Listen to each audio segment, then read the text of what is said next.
શિક્ષકો, આચાર્યો, સૌથી પહેલાં તો જ્યારે હું દાદર ચડતો હતો અને મેં ત્યાંથી જ સ્ટેજની સજાવટ જોઈ, જે પુસ્તકનો પરિચય હું આપવા એ પુસ્તક અહીં આવી ગયું હતું.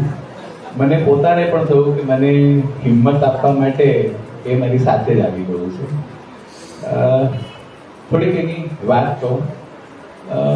હમણાં પાછો ઘણા વર્ષોથી 2020થી અટકેલો આપણો પુસ્તક મેળો પાછો શરૂ થયો અને એ પુસ્તક મેળો યુનિવર્સિટીમાં હતો અને ગયા ત્યારે આર શેખના જે સ્ટોલમાં આ પુસ્તક જોયું. સત્યભામા આમ પહેલાં તો નામ વાંચ્યું, એક તરત જ નામ યાદ આવી ગયું. સત્યભામા તમે વાંચો એટલે પારિજાતનું પુષ્પ. મેં બહુ સત્યભામાનું નામ એટલા માટે ખાસ બહુ બધી વાર સાંભળ્યું હતું, કારણ કે મારા મોસાળમાં પારિજાતકનું વૃક્ષ છે, બહુ મોટું વૃક્ષ હતું અને રોજ એના ફૂલ પડે, ઝાડ હલાવો, ફૂલ વણવાના, એની માળા કરવાની, ઠાકોરજીને ધરાવવાની. અને જ્યારે જ્યારે એ પારિજાતનું પુષ્પ હું લઉં, માળા કરું, અને સત્યભામા નાનપણથી મારી સાથે બનાવી, પણ બહુ સત્યભામા વિશે એટલું બધું જાણ્યું નહોતું, કારણ કે એક જ વાત ખબર હતી કે સત્યભામા માટે કૃષ્ણ એ પારિજાતકનું વૃક્ષ સ્વર્ગમાંથી લાવ્યા. આનાથી વધારે સત્યભામાને મેં કદી ઓળખી નથી. જ્યારે આમાં સત્યભામા મોટા અક્ષરે લખ્યું હતું, પણ નીચે જ્યારે વાંચ્યું કૃષ્ણ સૌભાગ્યશાળી કે એને હું મળી, ત્યારે લાગ્યું કે સત્યભામામાં એવું તો કંઈક છે કે જે કૃષ્ણને કહે છે કે તું નસીબદાર છે કે હું તને મળું. આવી કોઈક સ્ત્રી કે જે એમ કહી શકે કે અરે આપણે બધા એવું કહીએ ને કે અરે આપણે ભાગ્યશાળી કે આપણે કૃષ્ણના દર્શન થયા, ત્યારે આ એક એવી અત્યારના સમયની જૈનજી સ્ત્રી છે કે જેણે એવું કીધું કે કૃષ્ણ તું ભાગ્યશાળી કે હું તને મળું. અને હવે આ પુસ્તક મને વાંચવાનું મન થયું. નોર્મલી હું આગળ પણ કહી ચૂક્યો હતો કે મને બહુ પુસ્તક વાંચવાનો શોખ નથી, મને પુસ્તક સાંભળવાનો શોખ છે. મારી જિંદગીનું આ બીજું પુસ્તક છે કે જે મેં વાંચ્યું છે. સૌથી પહેલું પુસ્તક મેં શ્રીમદ ભાગવત વાંચ્યું હતું, જે મારે પારાયણ કરવું હતું અને આખું વાંચ્યું હતું. 1 વર્ષ થયું હતું મને વાંચતા. અને ત્યારબાદ મેં મારી જિંદગીનું આ બીજું પુસ્તક વાંચ્યું. બાકી મારે તો લાઇબ્રેરી બહુ મોટી છે. મારા પત્ની કાયમ પુસ્તકો વાંચે, રોજ રાતના, અને રોજ હું સાંભળું.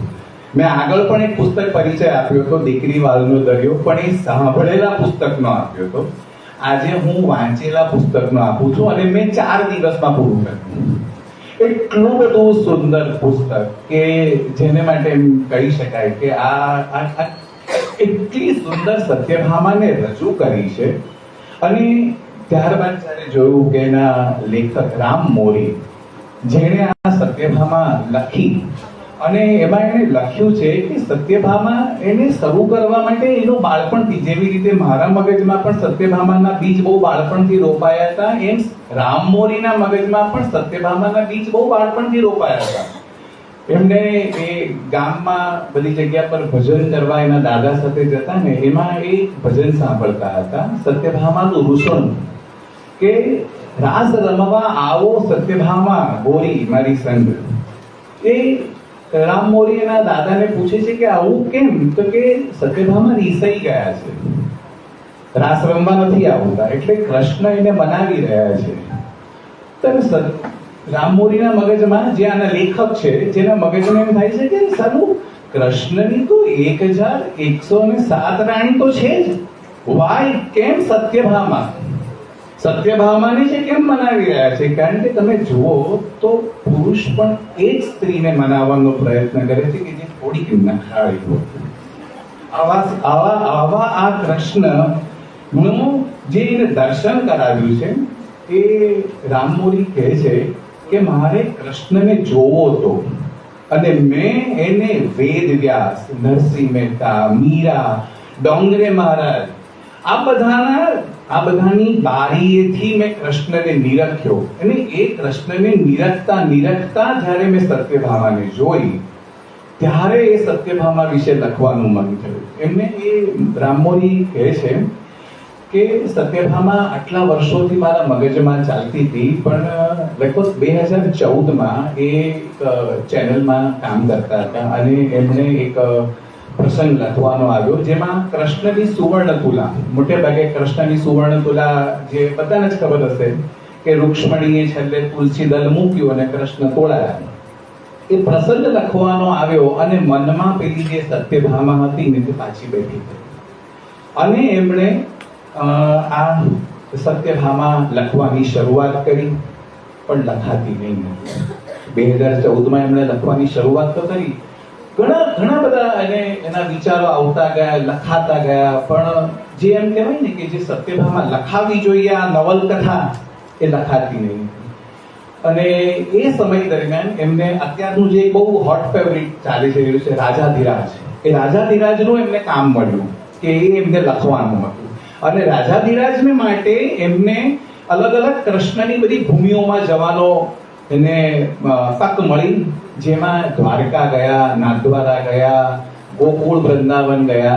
એ ફરતા ફરતા જ્યારે એ દ્વારિકા આવ્યા અને એમને લાગ્યું કે મારે અહીંયા તો શોધવું છે. એમને ઘણો વિચાર કર્યો કે શું આ જગદીશનું મંદિર અહીંયા જ્યાં છે ખરેખર ત્યાં જ કૃષ્ણનો રાજમહેલ હશે? શું ત્યાં જ ખરેખર કૃષ્ણની શયનખંડ હશે? કે ના, ધરતી તો સારી બદલાતી રહે છે, એ ખબર નથી પડતી કે એવું જ કૃષ્ણનું હશે. પણ વિચારતા વિચારતા એમને થયું કે ગમે તે હશે પણ દ્વારકાનો દરિયો તો અહીં જ છે. કૃષ્ણ હતા ત્યારે પણ અહીં જ હતો અને આજે પણ અહીં છે. અને એ એક સાંજે એમનું કામ પતાવીને દ્વારિકાના દરિયા પાસે ગયા. બે હાથ જોડીને દ્વારિકાના દરિયાને વિનંતી કરે છે કે હે દરિયાદેવ, આપે તો કૃષ્ણની દ્વારિકા જોઈ છે, ઉગતી પણ જોઈ છે અને ડૂબતી પણ જોઈ છે, યાદવા સ્થળી પણ જોઈ છે અને યાદવોનો અંત પણ આપે જોયો છે અને કૃષ્ણની પટરાણીઓ પણ આપે જોઈ છે. તો હું તમારી પાસે નતમસ્તક થઈને પરવાનગી માંગવા આવ્યો છું કે મને સત્યભામા લખવા દો. આ તમારું જ પુસ્તક છે, તમારી પ્રેરણાથી હું આ પુસ્તક લખીશ અને આ પુસ્તક તમારામાં જ હું અર્પણ કરી દઈશ. એને બહુ ભાવપૂર્વક આ પ્રાર્થના કરી અને પછી રામમોરી કહે છે કે મારી જે સત્યભામા લખાવા માંડી એ અદ્ભુત મારો હાથ ચાલ્યો અને સત્યભામા લખાઈ અને ખરેખર સત્યભામાની પહેલી નકલ રામમોરી દ્વારિકાના દરિયાને અર્પણ કરે છે. એમની આજે આખી કહેવાય ને કે કોઈ લેખક તરીકે આજે મને પોતાને પણ એમ થયું કે એમણે પણ કીધું હતું કે કોઈ લેખક કોઈ પુસ્તક લખવાનું પસંદ નથી કરતું, પણ કોઈ પુસ્તક કે કોઈ ટોપિક એ લેખક પસંદ કરે છે કે મારે આને હાથે લખાવવું છે. એવી રીતે આ સત્યભામાએ રામમોરી પસંદ કર્યા કે મારે આને હાથે લખાવવું છે અને અહીં આમાં રામમોરીની દ્રષ્ટિએ અહીં ઘડી સત્યભામા આપણે જોવાની છે. સત્યભામા વિશે આપણે બહુ કશું નથી જાણતા અને મેં જે અંદર વાંચ્યું એમાં લગભગ આ જોવા જઈએ તો 28 પ્રકરણમાં એમણે આ સત્યભામા લખી છે, જેમાં 21મા પ્રકરણમાં એમણે લખ્યું છે જેમાં રૂક્ષ્મણી કૃષ્ણને પત્ર લખે છે. આપણે બધાને ખબર છે કે રૂક્ષ્મણી કૃષ્ણને પત્ર લખે છે કે ભાઈ તમે આવો, મારું અત્યારના સ્વયંવર થઈ રહ્યો છે અને મારું વરણ કરી જાઓ, નોટ હરણ, વરણ આવું કહીને મેં તમને પસંદ કર્યા છે. જે આપણે ત્યાં જે કહેવાય છે કે સ્ત્રીને પોતાનો વર પસંદ કરવાની છૂટ હતી, એમાં રૂક્ષ્મણીએ કૃષ્ણને પસંદ કર્યા હતા. એ પત્ર 21મા પ્રકરણમાં છે અને 23મા પ્રકરણમાં સત્યભામાનો પત્ર છે. બંનેના પત્રમાં બહુ મોટો ફરક છે. ત્યાં રૂક્ષ્મણી જે સંબોધન કરે છે ને તે કહે છે કે હે મારા દ્વારિકાધીશ થી એને સંબોધન કર્યું છે, પ્રાણપ્રિય દ્વારિકાધીશ. અને સત્યભામાએ જે સંબોધન કર્યું છે, હું જેને સૌથી વધુ પ્રેમ કરું છું અને હું જેને સૌથી વધુ પ્રેમ આપી શકીશ, દુનિયામાં સૌથી વધુ તમને જો પ્રેમ આપી શકું એવી હું સ્ત્રી, એવા તમે કૃષ્ણ. તમે વિચાર તો કરો કે ક્યાં રૂક્ષ્મણીનું સંબોધન અને ક્યાં સત્યભામાનું સંબોધન. અને આ સત્યભામા પાછા કૃષ્ણને પત્ર તો લખે છે, પત્ર લખીને આપવા જાતે જાય છે મહેલમાં, કૃષ્ણના શયનખંડમાં. રૂક્ષ્મણી જુએ છે કે સત્યભામા આવી તો ગયા અંધારામાં, પણ બહાર નીકળતા જો પકડાઈ જશે તો શું થશે આ છોકરીનું. એ પૂરેપૂરી કાળજી રાખે છે કે સત્યભામા બિલકુલ પકડાયા વગર બહાર નીકળી જાય. આમાં બહુ સુંદર લખ્યું છે. પાછો એ પત્ર રૂક્ષ્મણી જોઈ છે ધીરે રહીને કે હું વાંચું, અને ત્યારે ધીમે રહીને મલકાઈને કૃષ્ણ કહે છે, અરે એને ધીમે રહીને ના વાંચો, એને મોટેથી વાંચો. તો કે તમે જાગો છો?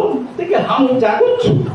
અને રૂક્ષ્મણી સત્યભામાનો પત્ર વાંચીને કૃષ્ણને સંભળાવે. તમે વિચાર કરો, આપણે ત્યાંની કેવી સ્ત્રીઓને તે કૃષ્ણની પટરાણી એમને નથી બની. આજે રૂક્ષ્મણીએ સત્યભામાને સ્વીકારી લીધી. સત્યભામા પાસે પત્રમાં લખે છે કે તમે રૂક્ષ્મણીને પરણીને લાવ્યા. આમાં ખરેખર તો એવું હતું કે સત્રાજીતની પુત્રી સત્યભામા નાનપણથી કૃષ્ણને પ્રેમ કરતી હતી, અને એને ખબર હતી કે મારો બાપ આ તો ખરેખર વિલન જ છે. સત્રાજીત એ કૃષ્ણનો દુશ્મન, એને પેલું છે ને કે અમરીશ પુરી ટાઈપ કહી શકાય એવો હતો. અને એને એટલી બધી કૃષ્ણ પ્રત્યે ધૃણા હતી. એનું કારણ એ હતું કે સત્રાજીત એ આમ જોવા જઈએ ને તો એક ફાઇનાન્સ મિનિસ્ટર જેવી વ્યક્તિ, જેને બધા પોતાના રાજ્યમાં રાખે અને પોતાના રાજ્યની આવક વધારે. પણ એ સત્રાજીતને રાજા બનવું હતું, અને એને રાજા એકમાત્ર બનાવનાર વ્યક્તિ હતો કંસ.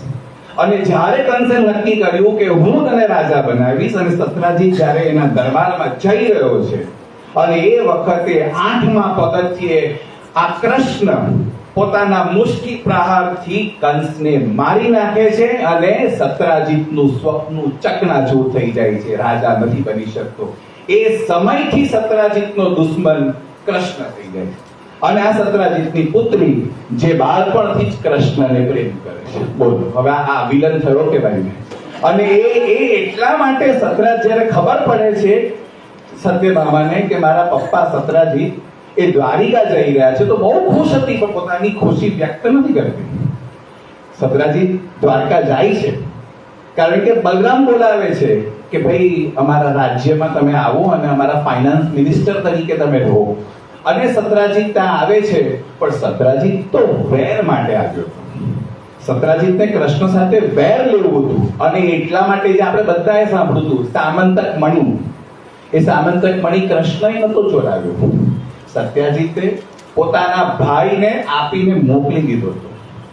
જેની સાક્ષી સત્યભામા હતી, જે પત્ર મૂકીને ઘરમાંથી બહાર નીકળતી હતી ને એના કૃષ્ણના રાજમહેલમાંથી, એ જ વખતે એને જોયું કે પેલા એના બાપે સામંતક મણિ એના ભાઈને આપ્યો, એટલે કે સત્યભામાના કાકાને, અને એને મોકલી આપ્યો.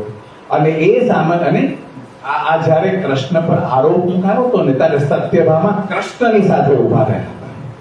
એમ કે એને ખબર હતી કે આ સામંતક મણિ તો મારા બાપે જ મોકલી આપ્યો છે. આ એટલું બધું આની અંદર સુંદર એનું વર્ણન થયું છે. પછી તો બધું ઘણું બધું છે એમાં. એ જ સામંતક મણિ શોધવા જાય છે ત્યાં જંગલમાં, જ્યાં જાંબુવનને મળે છે, અને સત્યભામા સાથે તો લગ્ન થાય છે, પણ ત્યાંથી જાંબુવતીને પણ લેતા આવે છે, એ પણ કૃષ્ણની પટરાણી. અને સત્યભામા ખાસ વાંચવા જેવી એટલા માટે કારણ કે કૃષ્ણએ મોટે ભાગે બધી જગ્યાએથી સ્ત્રીઓનું વર્ણન કર્યું છે કે સ્વયંવરમાંથી કોઈ પણ સ્ત્રી સાથે લગ્ન કરીને આવ્યા છે, કાં તો કોઈ જગ્યા પર કોઈને યુદ્ધમાં મદદ કરી, તો કોઈને પોતાની બહેન કે દીકરી પરણાવી. પણ સત્યભામા એક એવી સ્ત્રી છે કે દ્વારકામાં આ દ્વારકાધીશનો વરઘોડો નીકળ્યો હતો, અને સત્યભામા જેમ નોર્મલ સ્ત્રી પરણે ને તેમ કૃષ્ણને પરણાતા. એવી આ સત્યભામાની વાત આની અંદર છે. હવે ઘણા બધા સવાલો છે. રામ મોરી આમાં કહે છે કે આ પુસ્તક લખવા પાછળનું મારું કારણ આ પણ છે કે જયારે લખતા હતા ને ત્યારે એમના મિત્રો એમને પૂછતા કે તારું આ સત્યભામા કેટલે પહોંચ્યું, તે બધી વાર્તા કરે. ત્યારે રામ મોરીને પૂછે કે તારા પુસ્તકમાં રાધા તો છે જ નહીં. કે રાધાનું શું નામ છે? સત્યભામા. તે કે ના ના, રાધાનું. અને આમાં રાધા પણ આવે છે. અને તારે એનો સવાલ આવ્યો, ચલો આટલી બધીને પરણો કૃષ્ણ, રાધાને કેમ નહીં પરણ્યો? આ સવાલનો જવાબ એમણે પોતાની દ્રષ્ટિએ આ પુસ્તકમાં આપ્યો છે.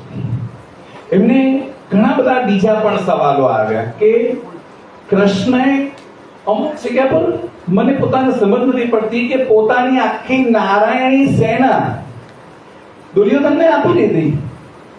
નારાયણી સેના જે કૃષ્ણ પાસે પોતાની ઈચ્છાથી કૃષ્ણના શરણમાં આવી હતી. કૃષ્ણએ એને પૂછ્યું પણ નહીં કે તમને મરવા માટે હું દુર્યોધનને આપું છું.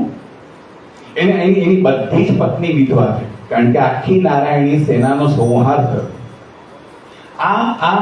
આ બધા સવાલોના જવાબ આ પુસ્તકમાં છે. ખરેખર અદ્ભુત, એટલી બધી સરળ ભાષા અને એટલું સુંદર પુસ્તક છે કે લગભગ મારો એ સમય દરમિયાન શિફ્ટિંગ ચાલતું હતું, તે છતાં હું રાત્રે 12-12:30 પણ બેસીને એક 2 વાગ્યા લગી મેં લગભગ 4 દિવસમાં પૂરી કરી હતી. અને અદ્ભુત છે, વાંચવા બેસજો, તમને એમ થશે કે તમારી સામે રામમોરી આખી ને આખી દ્વારિકા તમારી સામે ખડી કરી દેશે, તમને લાગશે.